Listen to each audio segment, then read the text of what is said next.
What's up, Tradition Sports Online? This is the Hard at Work roll call. We are officially in Madden season, thanks to the early access being a little bit earlier than Thursday. So we are gathered, or we're joined today with Danny and Brenton again. What's up, guys? What's going on? It's just another day in the neighborhood.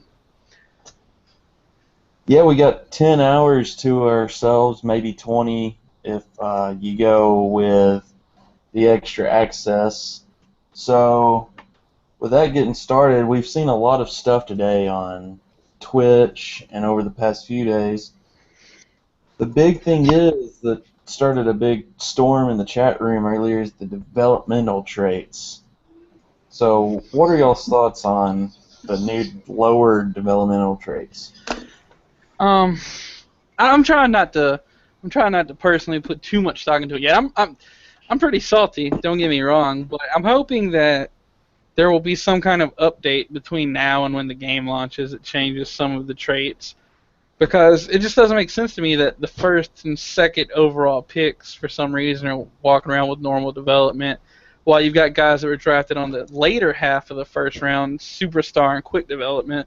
So I'm trying to keep calm about the development issue currently, personally. Man, I think a lot of the dev trait has to do with they made Johnny Manziel a superstar and they made some of those other guys a superstar last season, last cycle, whatever you want to call it, and sort of got burned. So I'm thinking maybe in the vein of trying to make things better like they tried to do with speed, I think they tried to go in and temper people's expectations with rookies. Now, some of the stuff seems a little weird, like the devs with some people. One of the big topics with Keller was Sammy Watkins, and I definitely think he deserved to be at least quick. I would argue that he was a superstar. He was fantastic last year. But, maybe Keller's right, and there really is that Buffalo Bills curse, and that's why he didn't get it. But I don't understand 100% what they're doing with the dev, but I would like to get a little deeper into what I'm doing with my access and whatnot before I pass too much judgment on dev traits, because some of the guys that got dev traits I think deserved it, and some of the guys that got their traits dropped I don't think deserved it at all. So it's really sort of a wait and see sort of game. Madden 16's already sort of shaping up to be incredibly strange in and of itself. So. Well, I know one hot player that both of you guys are probably fans of because he got drafted to your team, but Randy Gregory, mind you, great talent. He was supposed to be a top 10 pick before he He was ran supposed into to some be a issues. top 5 pick, just so we're clear. So he deserves to have a good trait, sure, whatever. But if he had a trait, then at least Dante Fowler Jr. should have had at least a quick progression to go along with it. Does I Dante mean, I Fowler could make not have quick progression? No, Dante Fowler is a normal progression, same as Vic Beasley. I could make an argument for Vic Beasley, but I'm not going to just for the fact it would look like homerism. But if Randy Gregory has quick development, then Dante Fowler, in my opinion, at least should have quick development. It's just interesting to see how some of the players got development when people that were drafted above them don't have it. The one that really caught me off guard is the only superstar rookie that I've seen was actually Shaq Thompson, who got drafted by the Panthers, and that just caught me off guard. Lyle as far as Collins, undrafted free agent, the Cowboys picked up. Lyle Collins is a superstar development. As far as I heard, Shaq Thompson, he's good, but he was kind of a project in the sense they didn't know if they were going to play him at linebacker or safety when he first got drafted because he can kind of do both because of his size. But it's just interesting seeing what players got what development and what the thinking behind it is when some players didn't get any. The thing that really caught me off guard about it was the fact that Winston and Mariota both got normal development. That's pick 1 and pick 2. So that's what makes me feel like there's got to be some kind of update coming to get something going, because those guys having normal development is just really shocking. Man, as much as I'd like to be on your side and say that, yeah, definitely there's an update coming, I don't think there's an update coming. It's just like with speed, it didn't get a very good response early on, and they stuck to their guns. So I think it's wishful thinking. There's going to be an update. I think maybe development is something that definitely should be addressed, but I just don't see it happening. I see them sticking to their guns. Yeah, and one thing I think they've left maybe the developmental traits lower is the fact that what's it called? Experience, yes, that's the word. Experience is actually slowed down. Someone brought up a good point that the superstars were 1,200 last season, and this season they got 500 for some of their stuff. So that therefore they cut experience in half, and multiple things I've seen says that experience is going to be tougher to get, and I Well, don't know if that has a little bit to do with them cutting the development down to keep from having so many 99 overalls. that's the thing that makes development so valuable, though, is the fact that they've cut experience back. But if you watch some of the streams, I know progression wise, to get from quick to fast development, it's still 13,500 experience. To get from quick to superstar, I think it's 13.5 also. Yeah, so you're talking about like 27,000 experience, but when you look at the levels of experience you get from game prep and everything with normal development, that's going to take forever. Like, even the in-game experience you get isn't that great.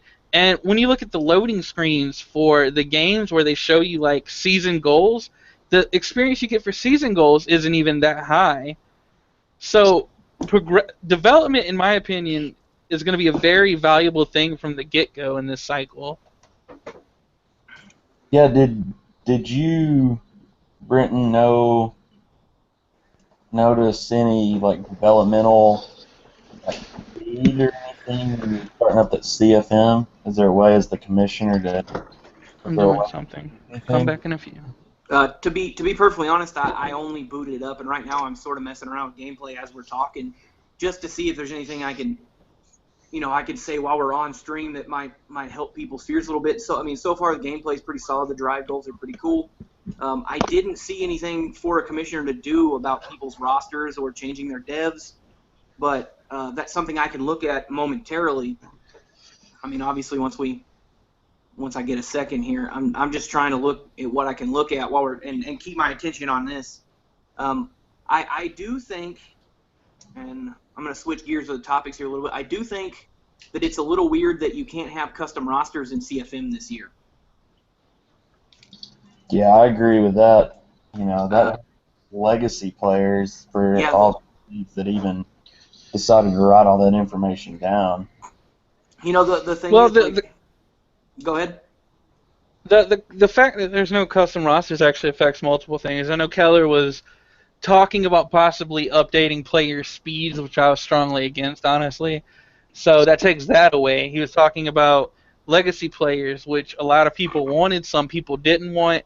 Now Keller no longer has to make that decision. EA basically made it for him. So no custom rosters is taking a lot of stuff away. But in my personal opinion is base rosters, even without legacy players, like, everything's going to be good from the start. Like, people are freaking out for absolutely no reason whatsoever over a lot of things. I'm freaking out over development, so I can't really talk too much. But I think once the game is started, everybody will be fine.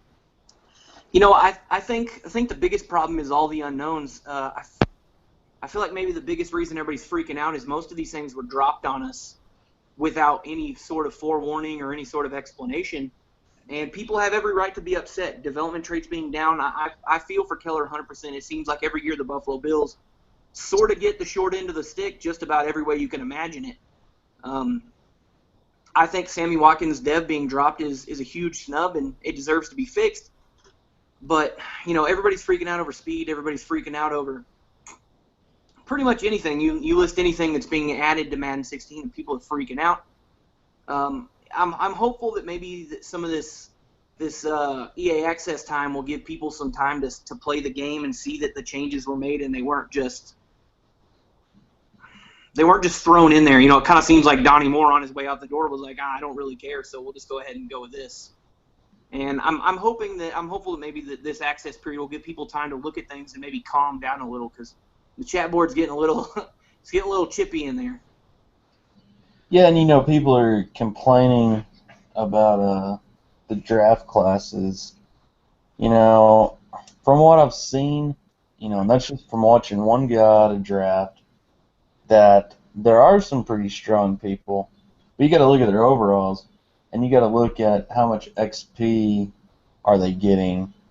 You could take a guy that maybe 67 overall, and he's got normal developmental trait. He might be fast, but how long is it going to take you to develop him now that they've kind of nerfed down the XP to make it a little bit more realistic?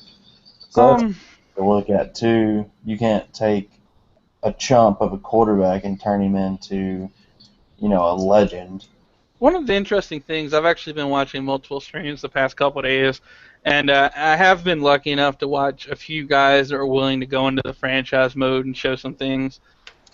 Until today, everything I saw from the draft, like there wasn't any like standout, oh my god players.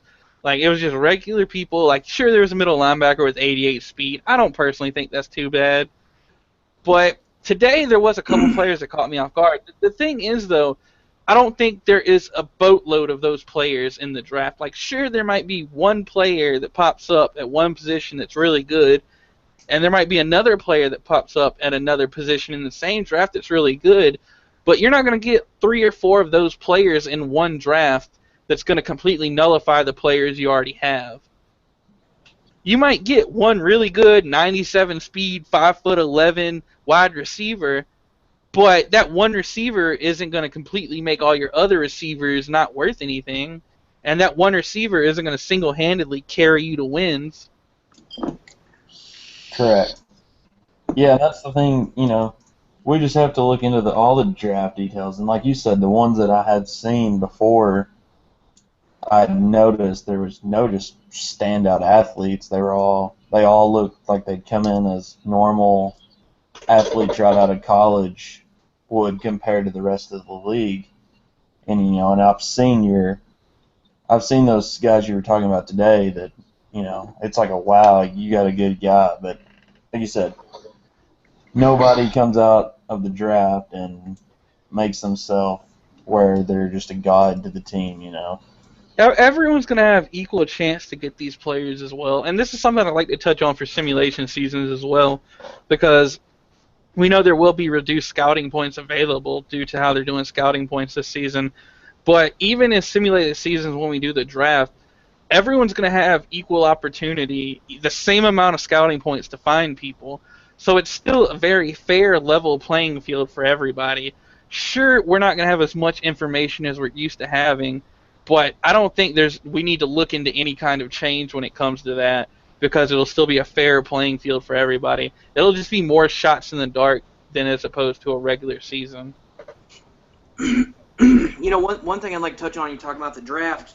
From what I've been watching in streams, it really does seem like the draft is a pretty, I don't know, it seems a lot easier to not waste your picks, because you can scout all the way to the grade. They'll tell you what they are, what's going on, and that's actually a little troublesome for me, because one of the things last cycle was you could sit around and wait on a guy, and now I think you'll see a lot more people pulling the trigger a little earlier with grades telling you like, hey, this guy's a first round talent, hey, this guy's a second round talent. I think you'll see a lot more. I don't know.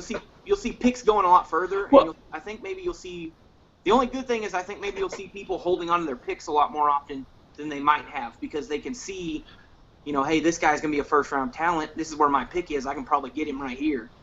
Whereas you won't see guys that were supposed to be first round talents going in the 7th round as often. I'm not saying it never happened. One more thing to touch on the draft thing real quick. I saw one guy that was projected to be a 4th round talent, but he still ended up being a 77 overall, which was higher than some people that were projected to be like 2nd round talents in terms of overall. So I don't also believe that just because they're projected in the 4th round doesn't mean you can't find.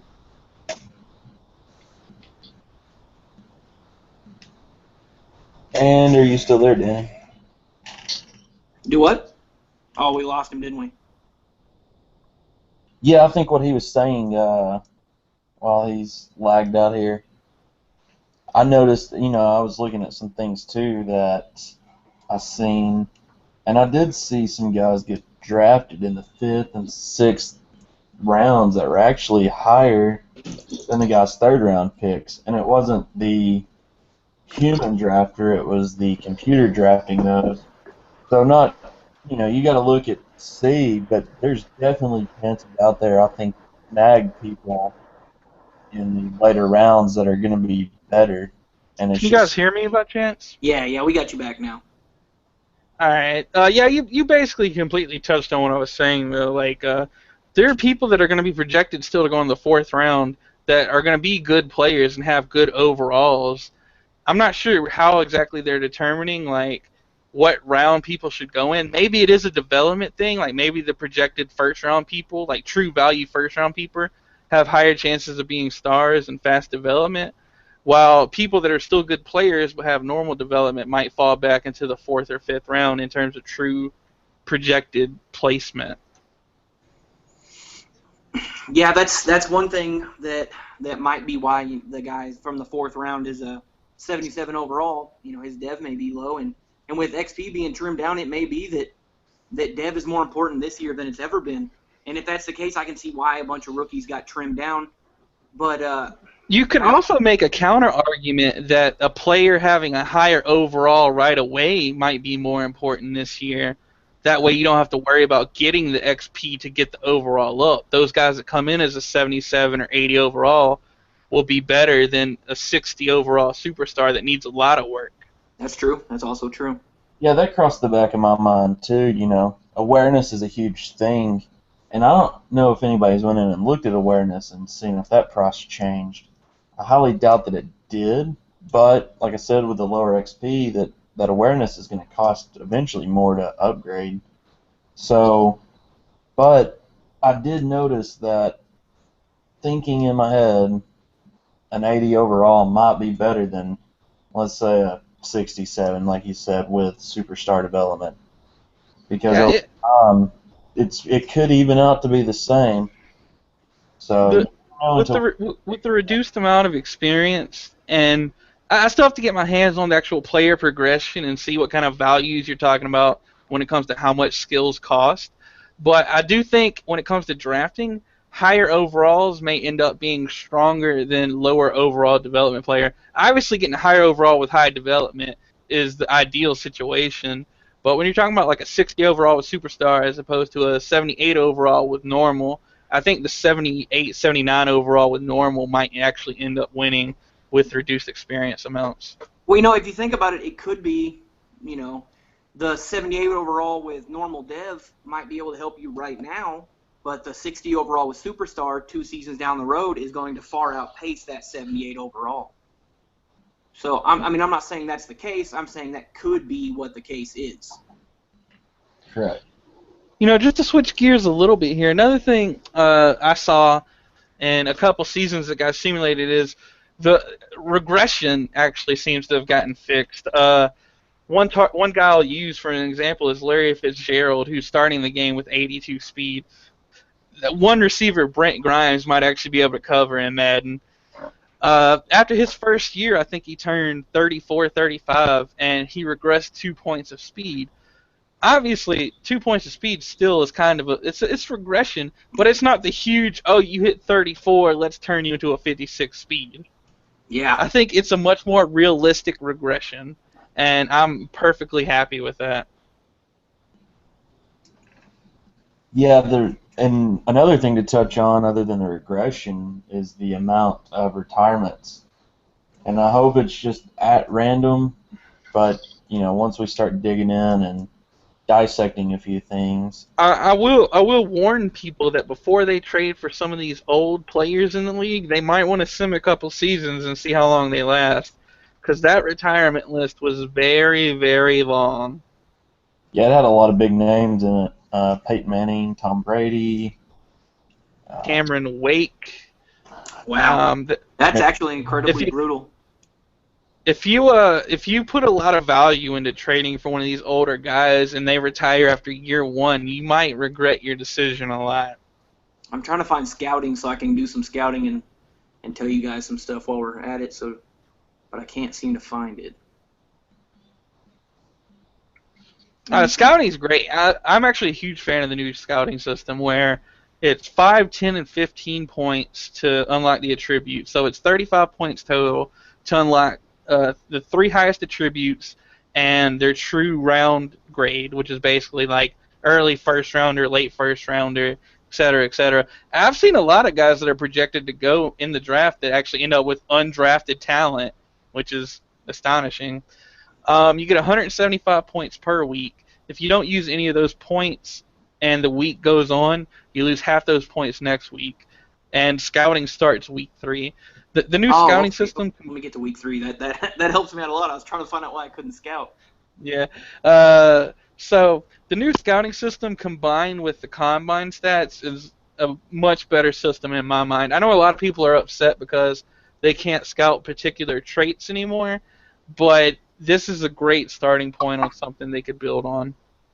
One thing I really like that I've noticed is Keller touched on it last year. I've noticed that there's like A- and B- and stuff like that pops up when you're scouting, and I actually thought that was something cool that I didn't expect to be in, but I really like that because now you don't have to worry about scouting a guy and seeing his speed and it says A, and then you get him in last year's terms 88 or 89 or whatever the minimum was. Yeah, it is good because now A- obviously you could imagine would be probably, if they're doing it off of the same thing, I guess it'd be between like an 88 and a 93, 88, 92 maybe. But yeah, I mean, who knows? There's no telling what the grades will be out to this particular year. But one thing people probably want to put time into is learning what 40 times equivalent to what speed and what bench press reps equivalent to what strength. That way, when you get to a point and you're looking at a guy's 40 time, you can say, okay, I know this time will be at 88 speed. That way you're not guessing. It's something that I think will be reliable. For instance, Beasley ran a 4.53, so I would imagine anybody that runs anything around 4.53 in Madden should have around an 88 speed. Well, I mean, but they may be relative to position. Beasley's also a linebacker, so. Yeah, We'll see. I'm sure there will be some guys that dig into that and make a graphing chart somewhere in the next, I'd say, month or so. But I definitely thought about that today too. I was like, oh, what's a 540 gonna cost you when you're looking at that combine report? Well, I got a little XP saved up. Let me take a look at the XP system with Dez, who's a superstar, and I'll tell you guys. Maybe I can help quell some people's manually progress. Maybe I can help, and we can see. Like, let's see. You'll go into Dez here. He's superstar. We're 3 weeks in, and I don't know what his stats are, but he has 1,000 XP. Let's see. His catching is 6K to go up, and it's at 98. So let's look for something. His speed is 11,000 to go up. So speed is still pretty expensive. Awareness is still pretty cheap. He's at a 90, and awareness is 603. So that's a little. That might actually be cheaper than last year's at that level. Let's see. Carrying. It's at a 66. It's 366 per point at the moment. It really seems like XP's like lessened. Like you don't get as much, and it also seems like they lowered prices on a bunch of stuff because speed at Dez's age is like 26. For it to be 11,000 per point is way cheaper because I think once they were past like 24 last cycle, they couldn't go up very fast at all. I can't tell you how much development costs because it's already maxed. I mean, you got any questions while I'm looking in the XP screen? Anybody want to ask something? Why don't you go to the Falcons and tell me what Vic Beasley's dev is? I'd have to make a whole new. I think you can actually either make or switch a new coach while already in the franchise, so you wouldn't have to make a new franchise. Let me see if I can figure out how to do that. Man, I can't. I will tell you right now, from what I'm noticing in owner mode, it does seem like your funds are way easier to manage. I haven't touched anything, and again, this is Dallas. It's not a small market team, so I can't tell you there. But I'm at $41.5 million in funds, and I haven't touched anything. So again, it's Dallas, not a small market, but it's definitely not as bad because I think I started with $5 million in funds in 15, and I was broke within a week or two. Well, I know, like, on away games you lose money, but you're supposed to make money, obviously, during your home games. That's another something I want to look into is owner mode, because I really do want to do owner mode, and I think it's supposed to be fixed this Madden and supposed to be workable. So I want to put some research hours into that. Yep. I reckon we will touch base on trade maybe Sunday night. I know we've ran about our 30-minute show here. So, what do you guys? Let's start with Brenton. What are your plans for your 10 or 20 hours of EA access? Well, I'm going to spend a lot of time looking at CFM and answering a lot of the questions that have been floating around in chat. I mean, obviously, a lot of people in chat have it, but some people that don't like Fokker, he wants to see drafts. So as soon as the show's done, I'm probably gonna fire up. I'm gonna do a Falcons real quick for you, greatness. So if you want to tune into my stream as soon as we're done here, I got to get moved from computer into my bedroom, but I'm gonna pick the Falcons and we'll go owner mode and we'll check because I mean our Falcons aren't really small market, are they? I mean, it's Atlanta. I wouldn't imagine they'd be like a fucking small market, to be honest. Okay, well I'll at least check. Like I'll check Beasley's development for you, but I'm gonna look into how the money's made without touching anything, and we'll sim to a couple of drafts. I'm gonna try to do a few drafts tonight. I'm gonna sim week to week so that I can look at more players and draft more players, and obviously look at the draft class when it's all done. Look at everybody's rookies, and hopefully I can spend most of the 20 hours of access time I have, trying to help people see the things they're worried about and maybe calm a few people down before launch next week, and I'm assuming the start of HaW 16 shortly thereafter. What about you, Danny? What do you got? Oh man, well I've installed 24% of the game since I started doing it. I did that at about 7:30. So more than likely I'm not gonna play too much tonight if I do play tonight at all.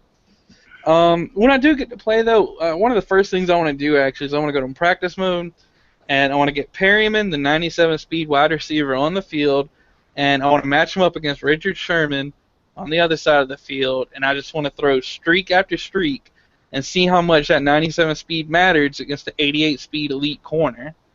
And I think that can actually tell a lot in terms of how much speed matters in this game. Beasley, other than that, let's go act like that wasn't said. Other than that, I mean, obviously I'm gonna play the game. I'll probably play some draft champions. That mode actually looks really fun to me. I'm gonna research for the draft, CFM, touch on a lot of that stuff, and essentially, I'm just gonna enjoy the game. I mean, that's the point of games, is to enjoy them. Try not to stress out too much, and hope and pray that Beasley somehow gets a development trait between now and launch, but we'll see. Yeah, that sounds like some fun stuff going on there. About the same that I'm going to do. Probably dig into some CFMs. First thing I'm going to do is hit the practice field, obviously. Maybe run through some skill trainers that I want to see how to do the new passing and catching. Got to learn that or I'm going to suck.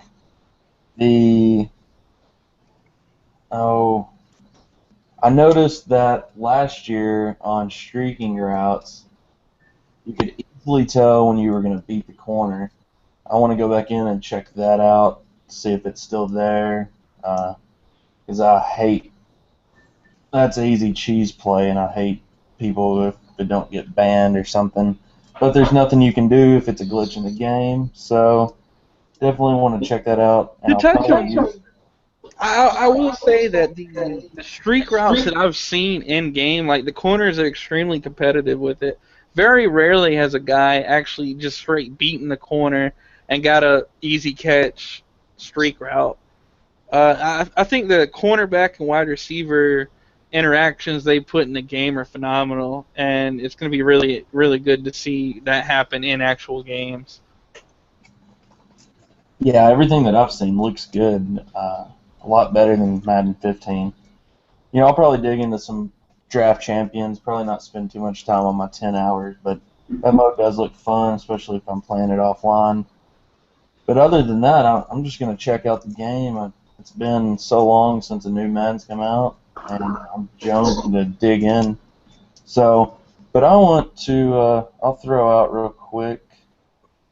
Let me get this going here.